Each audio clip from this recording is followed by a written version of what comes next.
Hello beautiful soul! Welcome back to my channel. This is my channel. I'm from Japan, Kabayan Taurus. This reading is for you. Tingnan natin ang iyong October 19 to 25.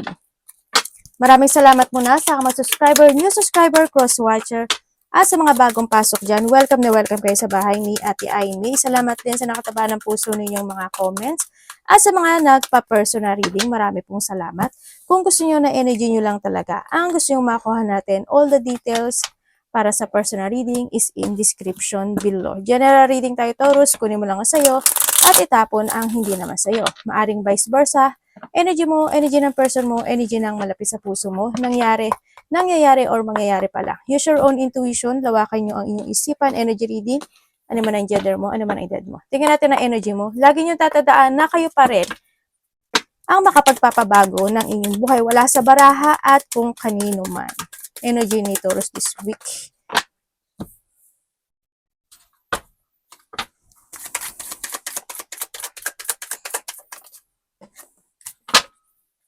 Okay.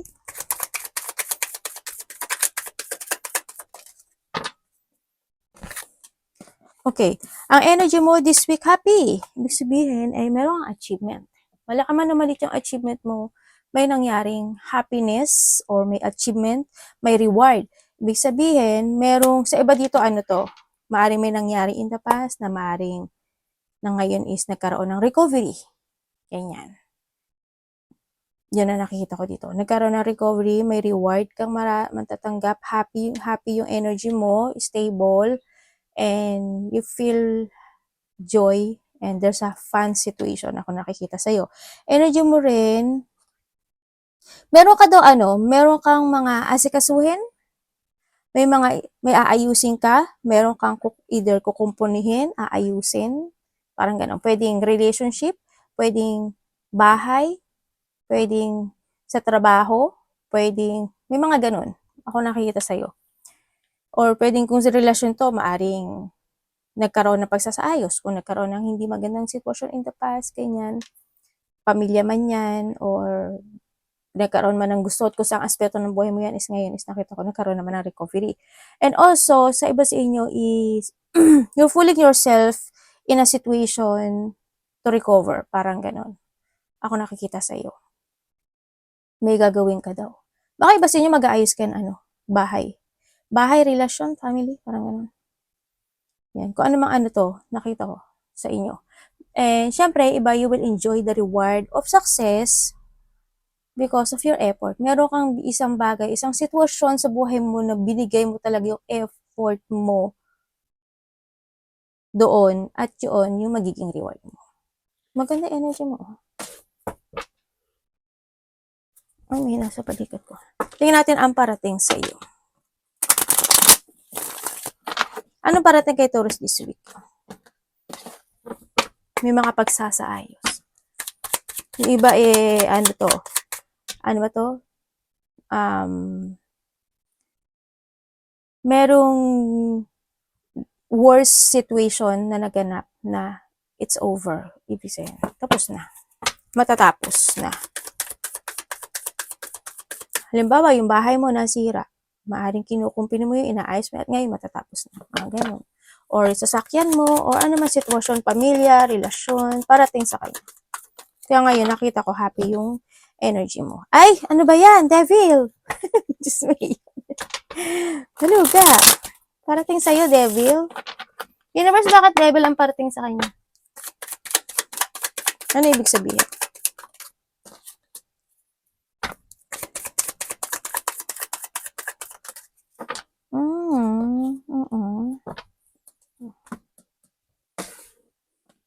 Dan. Sinabi ko, pinointed din. Okay, parating sa'yo. Dali lang, may nakikita kasi ako. May nakikita akong bibili ka ng Bibili ka ng bahay? Bibili ka ng bahay, magpapagawa ka ng bahay? Or you want to invest bahay? Parang ganon. O may something ayos. May investment ako nakikita sa'yo. Baka nag-iisip ka, no? Baka iba sa inyo, maaari you thinking about something, bahay, investment, sa negosyo man yan, sa bahay man yan, parang ganun. Or just an investment of relationship, Pwedeng gano'n sa iba. Halimbawa, meron na kayong pag-uusap o nagkakaroon na ng pag-uusap, when it comes sa ganito gawin natin, gawin ganyan. Maybe you're saving money, maaaring gano'n. Okay, ang parating sa'yo. Ang parating sa'yo, hindi maganda. Imbalance to. Ibig sabihin, may tao na hindi kayo magsi-same page. Pwede kayong mag-away, pwede hindi kayo magkasundo, or pwedeng magkaroon ng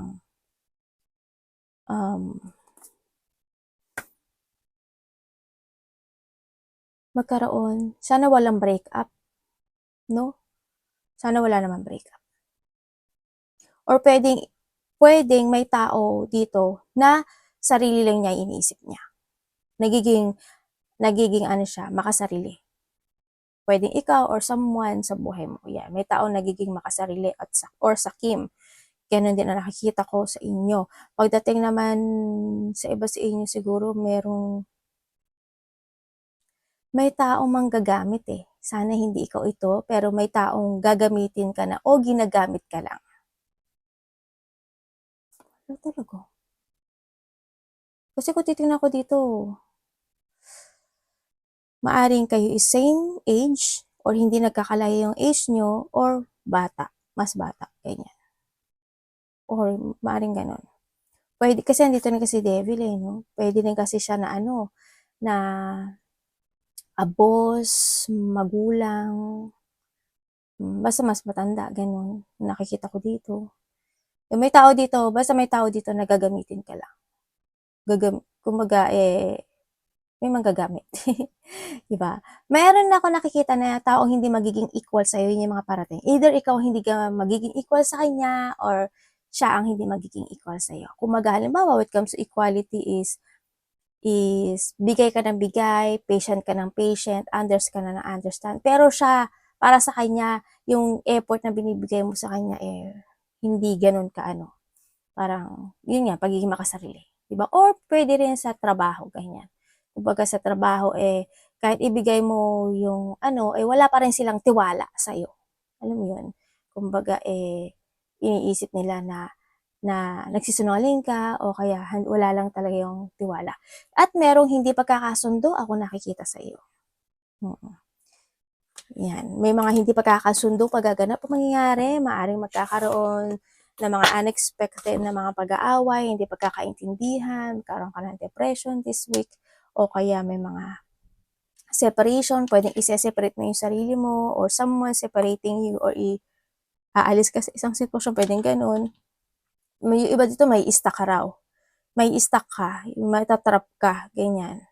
May mga lungkot, sadness, or there's an emotional pain situation, heartache, at yung iba is disappointment ito. Sa iba is ito is, may blockage ka. Magkakaroon ka ng blockage this week. Yun ang parating sa'yo. Pwedeng may mga tao na may masamang pakay sa'yo, o may mga tao na masama yung intention sa'yo, mga tao na may masamang iniisip sa'yo. Ganyan. Or pwedeng ikaw rin ito, ha? Kung sa pera naman ito, yung pera mo papalabas. Tingnan pa rin natin yung money mo kaya mamaya. Ano dapat niyang iwasan? Universe.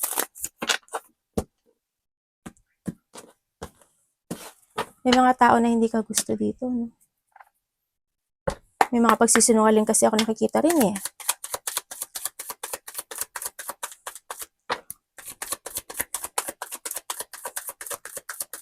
Dapat iwasan ito.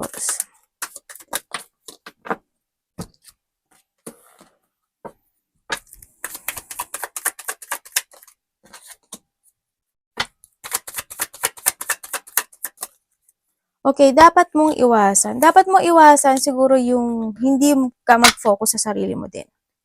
Alagaan yung sarili mo, mahalin yung sarili mo. Yan. Iwasan mo yung kimkimin lang yung mga bagay. Kung may mga nararamdaman kang painful, may problema ka, sabihin mo rin sa iba. Huwag mo lang kimkimin to, no? Sa nakita ko, iwasan mo yung kung may mga hindi nag-successful situation sa'yo, sa buhay mo, you need to move on na lang, ganyan. Be contented, ang sinasabi dito. Be contented. contented, sabi, and then wag kang mag-isolate, iwasan mo yun, or ma-disconnect ka sa mga pangarap mo sa buhay. Yung mga gusto mo ma-achieve sa buhay, yung gusto mo mag-success sa buhay. Yan sinasabi dito. Siyempre, iwasan mo yung hindi ka, alam ko naman na ano ka, na, alam ko naman na emotionally matured ka when it comes to feelings ng ibang tao. Pero, minsan kasi, may mga point ka rin na nakakalimutan mo at hindi ka nagiging aware sa emotions ng ibang tao, no? Minsan siguro may mga point na as long as masaya ka, hindi mo naiisip na nasasaktan yung ibang tao para sa iyo. Pwedeng gano'n. No, medyo umiwas ka sa gano'n, no? Pilitin mo na intindihin, pilitin mo na pag-isipan, pilitin mo i-recover o pilitin mo na pagnilay-hilayan yung mga bagay bago ka mag-action para maging aware ka rin sa feelings ng ibang tao. Kumbaga, walang masaktan. Both of you, walang masaktan. No? Kung nasaktan ka niya, huwag ka na lang gumanti. Diba? Ipagdasal mo na lang. Yun. Iwasan mo yung mga galit, puot, blockage, o yung being a moody type. Ganyan. Iwasan mo. Tingnan natin ang iyong money. Kamusta ang money niya? Money sa lahat. Ay, money sa lahat. Sana pa. Money sa lahat. Hindi, sa ano yun eh. Sa, kasi mga anak, nadya kayo eh. Sa ano sana yun, sa love life. Tingnan natin na iyong money this week. Kamusta po yung money nito? Baka kami nagbago na sa money mo. Money. Ganun.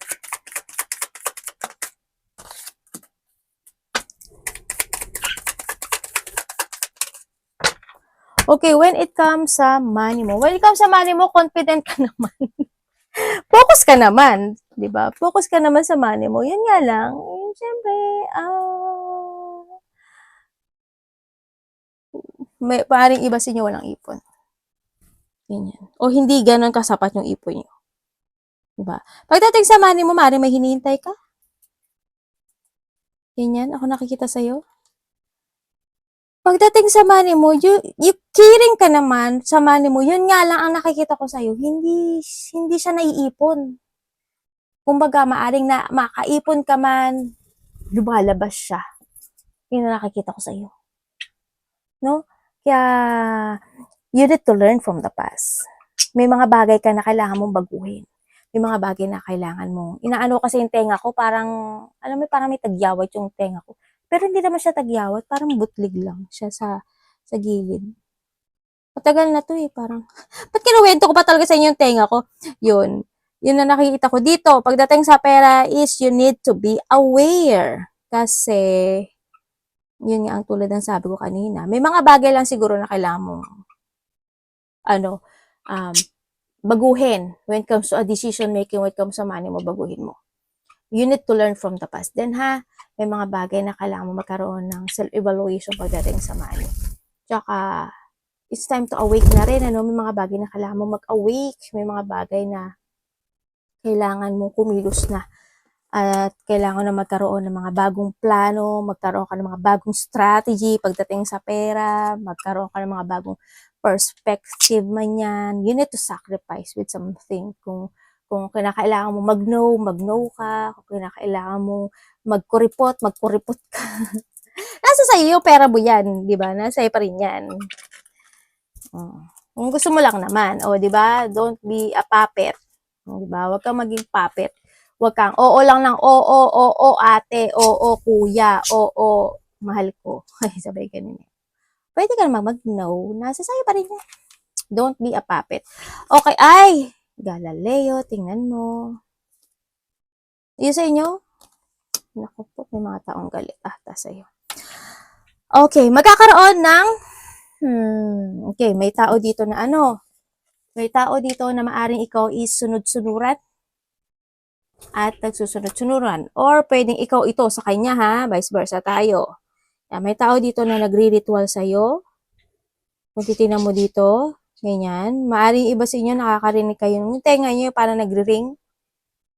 Alam mo yun? Pag nakarinig kayo ng ring sa kanan, tuturuan ko kayo pag nakarinig kayo ng ring sa kanan, na ang ring is matining, na maliit, na mahaba, as in mahaba, ting! Ibig sabihin, may nagri-ritual sa inyo.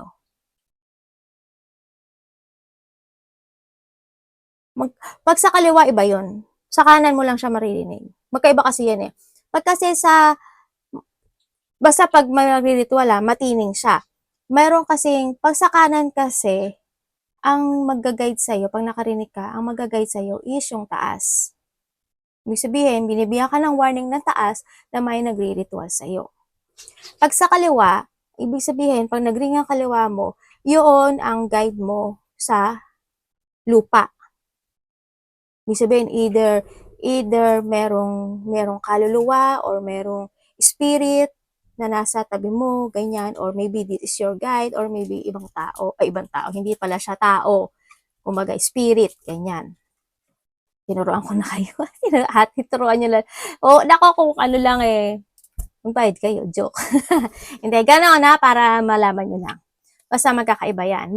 Meron kasing ting na maigsi. Magkaiba pa rin yun. Pero pag mahaba yung nadinig nyo na masyadong manipis, na matining, asahan nyo ito na yun. Yan, ha?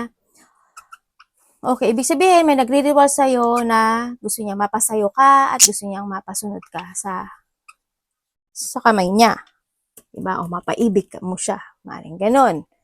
No? Or kung hindi naman siya nagganoon maaring may tao na sunod-sunuran ka. Yan na nakikita ko sa iyo dito. And also, may tao dito na misteryoso. Yan, may taong misteryoso, pwedeng ikaw or someone. Mag-trust ka sa intuition mo kasi you have an ability, Taurus. Marami sa inyo malakas ang intuition or instinct. Meron din ako nakikita dito na may taong magdidikta sa iyo. Pwedeng didiktahan ka ng kapatid mo, ng karelasyon mo, ng boss mo, ng kasama mo sa trabaho, ng kaibigan mo. Dapat ganito, dapat ganyan, dapat gano'n, wag ganyan, ganun. Or siya, or ikaw sa kanya. Vice versa tayo May tao dito na magiging makulit sa'yo, or ikaw ang magiging makulit sa kanya. No? May mga panaginip na papasok sa'yo, o may mga panaginip ka na mapapanaginipan na maaring ibigay sa'yo yung sign na yon. Or i-research mo kung ano yung sign na ibibigay sa'yo sa panaginip mo. No? And then also is may mga taong dominante. Yan, matigas ang ulo, may taong matigas ulo, baka ikaw matigas ang ulo mo, arrogante, or someone may attitude, no? Or someone is ganon. May taong makulit kasi, no?